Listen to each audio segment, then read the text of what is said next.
shoot for the bullet to take that length of time.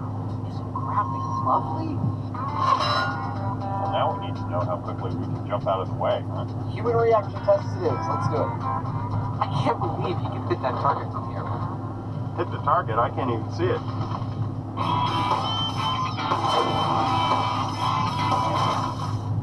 All incompressible materials are equal, but so far, some are more equal than others. When Buster is dropped feet first, water has nothing like the impact of pavement. The angle of entry means the water is easily displaced. Yeah, so that's half of what we got on pavement at 3 times the height. But what if that was changed to a belly flop? Time to hog time. Will the additional surface areas save this scientific saga from sinking? So, in case you're wondering, and I'm pretty sure you are, dropping Buster on his face repeatedly just doesn't get old. All right, this is Buster's belly flop into pavement from 25 feet. In 3, 2, 1. Oh!